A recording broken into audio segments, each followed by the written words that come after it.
Cinquième histoire. Bonsoir DMG TV. Comment tu vas? En fait, moi je me prénomme Donald. Donald, j'ai 23 ans. Je vis à Douala, quartier Makepe, précisément lycée de Makepe, si vous avez entendu parler.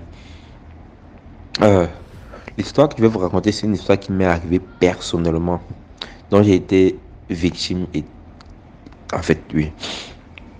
Euh, je vais commencer dès la jeunesse. Ça fait de cela déjà peut-être 5 ans aujourd'hui.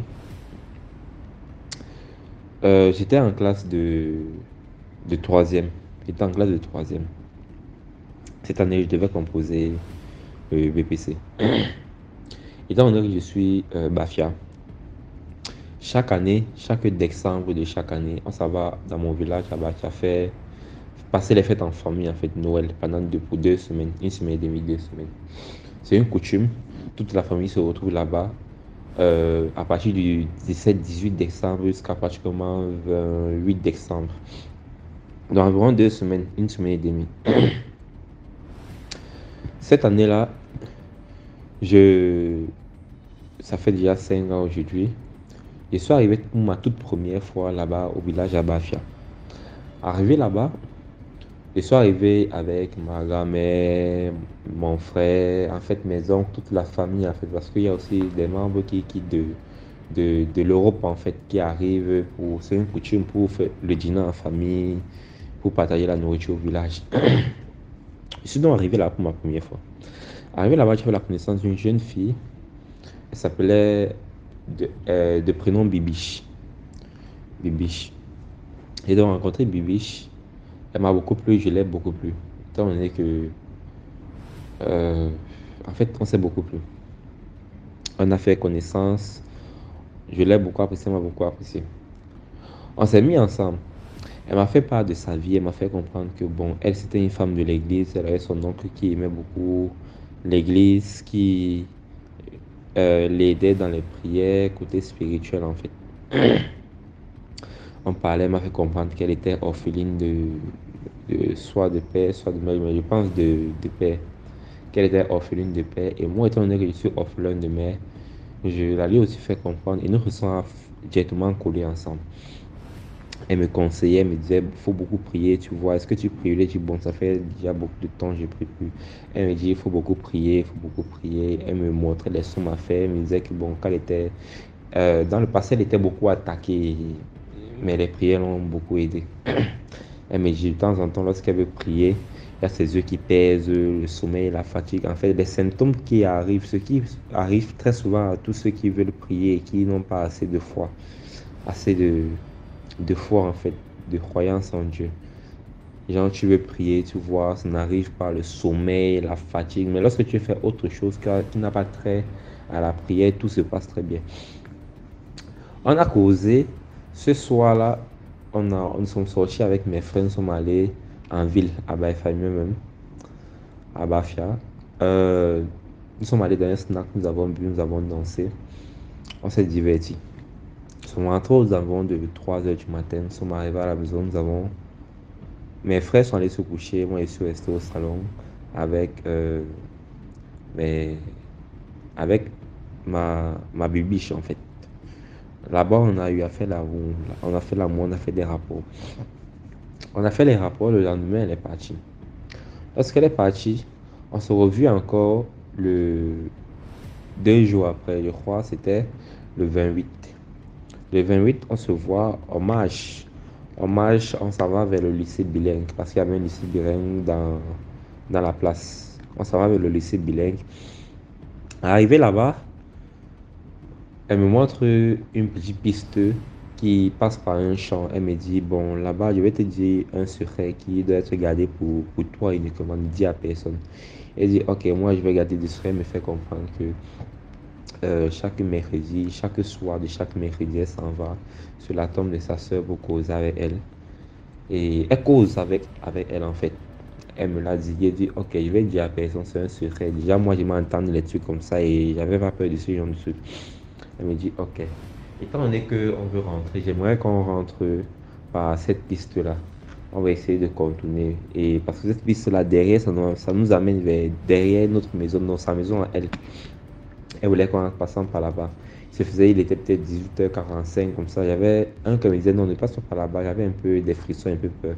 Et je dis non, mais c'était une très longue route dans le champ. On a commencé à entrer. Après, j'ai dit non, s'il te plaît, il faut qu'on reparte par le chemin que je voulais. Là, j'ai dit d'accord. On a repris le même chemin.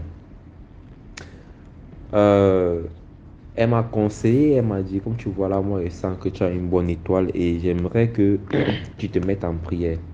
En plus, comme tu composes l'examen, le BPC, je veux que tu fasses des prières de combat spirituel et les prières de réussite à l'examen. Elle m'a donné ces prières. Elle m'a dit, promets-moi que quand tu vas arriver, tu ne vas pas perdre le temps, tu vas te lancer dans ces prières. Je lui ai promis. Et il y avait les psaumes 17, il y avait le psaume 7. En fait, c'était plusieurs psaumes. On a fait l'amour ce soir-là. La veille du jour où je devais partir, le lendemain, je lui ai dit au revoir et je suis parti sur Douala. Arrivé sur Douala, donc, comme je dors avec ma maman, la grand-mère en fait, dans la chambre, j'ai mis ces prières de côté qu'elle m'a donné. J'ai complètement oublié qu'elle m'a donné des prières à faire. Elle m'a donné ces prières. Peut-être une semaine avant que je. Non, une semaine et demie avant que je ne compose mon, mon BPC.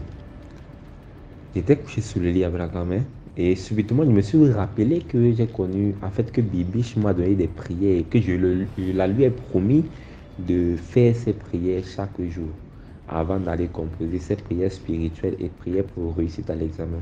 Je me suis donc rappelé, j'étais couché sur le lit. Là, elle m'a dit, prends ces prières, elle a fait les. J'ai donc pris la prière, une prière pour la réussite à l'examen d'abord. J'ai commencé à lire les psaumes qu'elle m'a donnés. C'était deux ou trois psaumes, j'ai lu. Quand j'ai fini, j'ai pris la prière de combat spirituel. J'ai pris ces prières, j'ai lu, j'ai lu, j'ai lu, j'ai lu. Lorsque j'ai fini de lire, j'ai pris mon cahier d'MG. Je t'assure que dès que j'ai fini de lire ces prières spirituelles, j'ai pris mon cahier pour commencer à réviser mes matières. Lorsque j'ai pris le cahier pour commencer à réviser, je ne sais pas ce qui s'est passé. Il y a un sommeil soudain qui m'a emporté.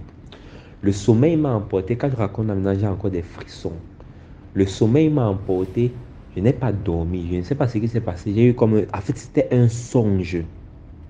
Vous voyez du genre, vous êtes là comme ça. Après, subitement, vous fermez les yeux. Il y a un flash. Et après, vous revenez à vous. Un sommeil m'a porté. J'ai posé ma tête sur le lit. Ça n'a pas fait 40 secondes. Dès que j'ai posé la tête sur le lit, comme si je voulais dormir, quelques secondes après, j'ai eu un flash réel. Quelqu'un a sauté. J'ai vu l'ombre de quelqu'un devant moi qui a surgi comme un lion. Il m'a giflé. L'ombre a sauté, me giflé. Ma grand-mère était à côté. Quand la personne m'a giflé, je n'ai pas vu le visage, c'était un ombre. Quand la personne m'a giflé, j'ai sursauté. J'ai ressenti la baffle réellement. J'ai sursauté, j'ai vu la grand-mère sur le lit, elle n'a pas ressenti. J'ai sauté, je me suis réveillé. Lorsque je me suis réveillé, les maux de tête, j'ai ressenti la gifle, les maux de tête ont commencé à l'instant. Ça n'a pas fait une minute. À l'instant, les maux de tête sauvages ont commencé. Ça a commencé, c'est comme ça que ça s'est amplifié, la maladie m'a pris. Un palu soudain m'a pris à l'instant et le palu, j'ai commencé à transpirer. Le palu m'a pris. Je suis tombé malade. Particulièrement, peut-être, j'ai fait 4 jours de maladie. Quand je me suis réveillé, j'ai sauté, j'ai expliqué cela à maman. Elle a dit, il faut te mettre en prière et qu'on sort. Je suis donc allé, 4 jours après, ça n'allait pas. Je suis allé chez une maison qui est pasteur. J'étais très malade, j'ai perdu du poids. Je suis allé chez un oncle qui est pasteur. Je lui ai expliqué la situation. Et comme j'étais un peu jeune, il m'a dit non seulement c'est le stress, que ce sont les hallucinations que j'ai eues pour ne pas me faire peur. Moi, il savait ce que j'ai vu. Parce que je faisais des prières à Abedi avec un papa, un père spirituel, dont je vais taire le nom. Un père spirituel et qui nous montrait beaucoup de trucs, la délivrance et tout. Il m'a dit, mon oncle essaie de me rassurer que non, c'est rien. Moi, dans ma tête, il disait souvent que c'est rien, quoi. Quand on reconnaît ce que j'ai ressenti, il me dit non, on t'a pas giflé, tu as halluciné. Il a posé la main sur moi, il a commencé à prier, prier, prier, prier. Il disait Amen. Quand il a fini de prier sur moi, je suis rentré à la maison. La maladie est partie. La maladie est partie. J'ai dit d'accord, merci Seigneur. Je suis donc allé, je devais composer l'examen mardi. Donc la semaine de l'examen, je devais composer l'examen mardi.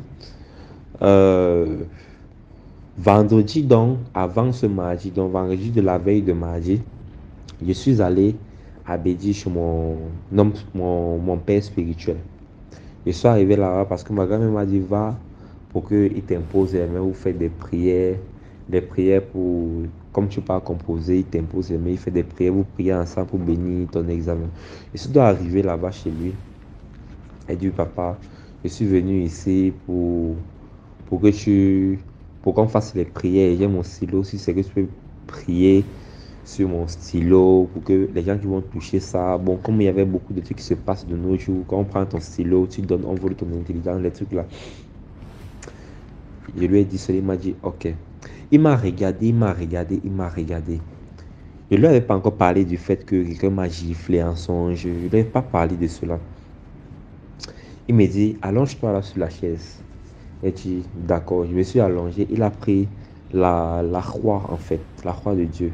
Il avait une croix, je ne sais pas si c'était en fer ou bien c'était en aluminium, mais c'était quand même une croix en fer, une croix de Jésus. Il a posé au niveau de mon nombril. Il a posé au niveau de mon nombril. Il me dit, tu sens? Il dit, non, papa. Sentir quoi? Il me dit, calme-toi, ferme les yeux et laisse-toi aller, tu vas ressentir un truc. Je me suis donc calmé, j'ai imaginé le vide, tout. Je me suis laissé aller. J'ai ressenti un truc qui bouge dans mon ventre. Un truc qui bouge dans mon ventre. J'ai dit oui, je ressens, mais tu ressens, il me dit d'accord. Il sait ce que c'est, il dit non, il me dit, tu as le serpent dans le ventre. Il me dit, tu as le serpent dans le ventre. Il me dit, quelqu'un t'a déposé un colis. Mais il n'avait pas peur parce que je sais que lui, il pouvait me sortir de la situation parce que c'était un homme de Dieu, pas comme les autres. C'était un vrai homme de Dieu. Il a déjà eu à faire des délivrances, des délivrances. Je lui dis, c'est un colis. Il me dit, oui, tu es un serpent, tu as été envoûté. Je dis, d'accord, il me dit, rentre, tu dis ça à ta grand-mère. Je suis allé dire à la grand-mère et il m'a donné des prières à faire. Il m'a dit, bon, comme tu composes, mets-toi dans le jeûne, en jeûne. Mets-toi en 2 semaines de jeûne, ne serait-ce que le temps que l'examen là passe, toi étant dans le jeûne, tu vas faire ces prières. Ces prières-là, il m'a donné les livres. Il m'a donné des prières à faire.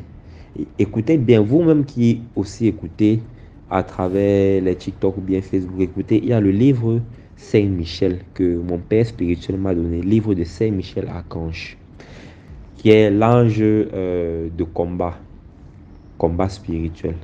Il y a Raphaël Archange qui est le médecin de Dieu. Tout ce qui concerne la médecine, que ce soit sorcellerie ou maladie normale, mets-toi en prière avec ces livres et toute maladie que tu as dans toi va partir si tu te mets dans les conditions. Il y a Viens Esprit Saint et Saint-Expédie pour les élèves, pour toute personne qui compose l'examen. Il m'a donné ce livre avec l'huile d'olive. L'huile d'olive m'a demandé de boire ça chaque jour. C'est une huile d'olive bénite. Il m'a demandé de boire ça chaque jour, matin et soir à jeûne. Mon jeûne s'arrête à 18h. J'ai fait ce jeûne-là. Je vous rassure que c'était ma deuxième fois de faire l'examen de BPC. Et la première fois, j'avais raté. J'avais raté pas parce que je suis bête, mais parce que, en fait, je composais très bien. Je savais que je composais très bien, mais lorsque les résultats sortaient, je ne validais pas. J'avais échoué, j'ai échoué à l'examen. Il m'a fait comprendre que c'est ce colis-là qui t'empêche de réussir. La personne qui a déposé ça en toi est à Bafia, dans ton village. Est à Bafia. Et cela, il a dit à ma grand-mère. Il m'a demandé de boire l'huile d'olive et de faire des prières. Saint-Michel Archange, Saint-Expédie, Saint Raphaël et Viens Esprit Saint, ces livres-là.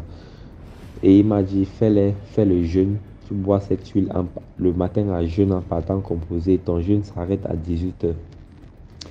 J'ai fait ce jeûne. J'ai fait le jeûne, je suis allé composer, je faisais les jeûnes, je partais composer, je faisais le jeûne. Quand j'ai fini de composer, quelques jours encore après, j'ai continué à faire le jeûne en faisant mes vœux, parce que dans ce livre, il y a les endroits où on demande de faire ton vœu, ce que tu demandes à l'Éternel. Et je faisais toujours mes vœux. Cette année-là, je vous assure, j'ai eu mon bac avec mon BPC avec une très bonne mention, grâce à cette prière-là. Il m'a donc dit, faut te mettre à jeûne, donc un jeûne maintenant pour que je puisse te délivrer, un jeûne de 40 jours. Un jeûne de 40 jours, je ne vais pas vous mentir, j'ai raté ce jeûne parce que bon, les femmes et tout. Et vous savez que lorsqu'on jeûne, il y a des trucs qu'on ne fait pas, on évite les femmes, la boisson, donc tout ça, c'était pas évident pour moi. Un an après, lorsque j'ai eu mon BPC, j'étais donc en classe de seconde.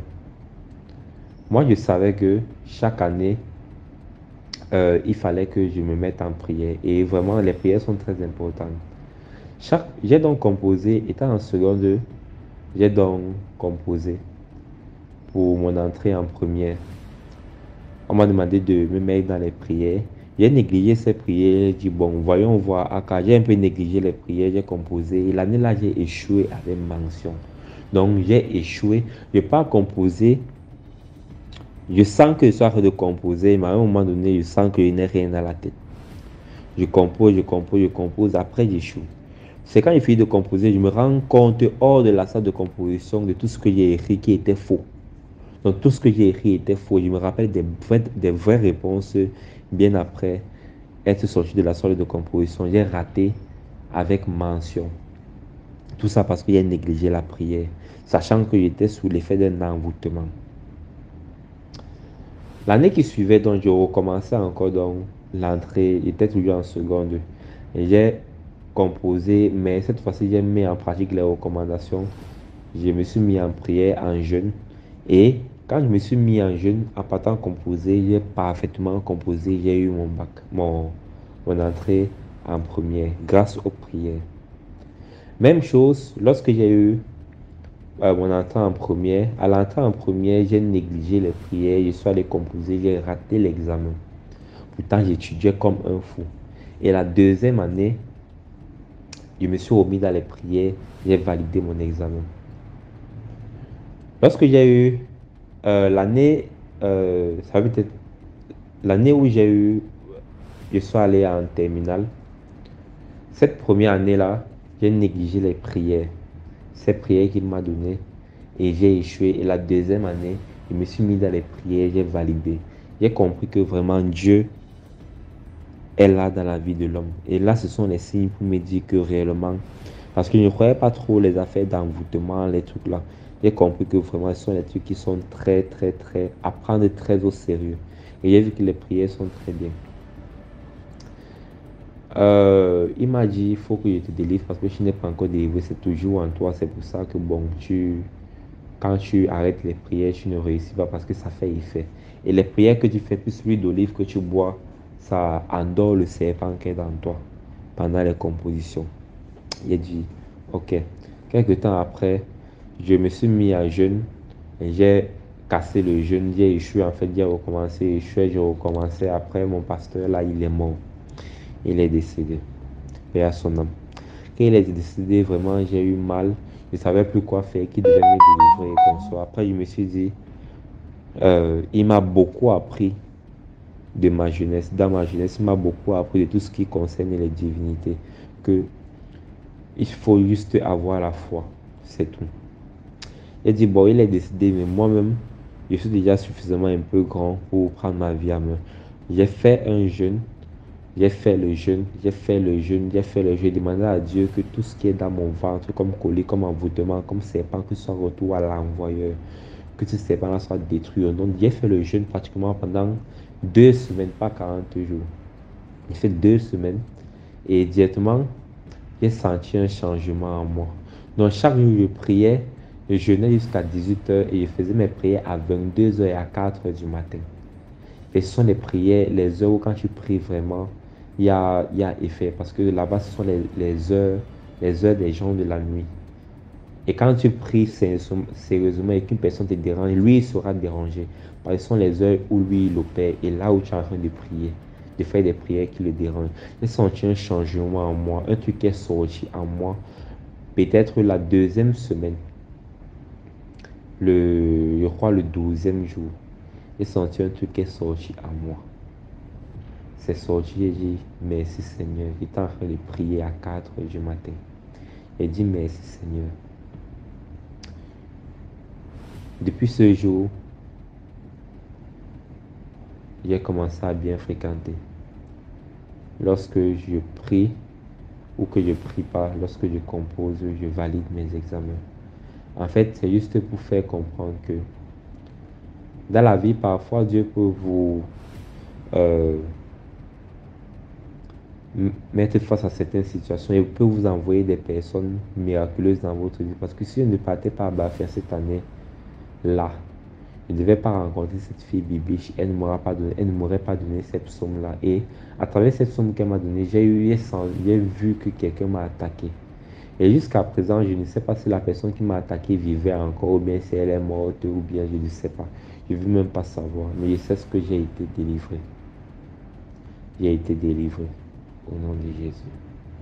Et je rends gloire à Dieu pour ça. Faites beaucoup vos prières dans les livres de Saint Michel Archange, Saint Raphaël Archange pour ceux qui sont malades, que ce soit les empoisonnements, les sorts mystiques, les maladies mystiques, que ce soit les ventes dans la sorcellerie. Utilisez le livre de Saint Michel Archange. Faites vos prières à jeûne à l'intérieur. Le livre de Saint Raphaël Archange pour toute guérison du corps, de l'âme ou de l'esprit. Viens Esprit Saint, faites vos prières. Priez les amis. Merci et bonne journée, bonne soirée à tous. C'était ça mon témoignage. Merci beaucoup pour l'histoire. Maintenant, on va écouter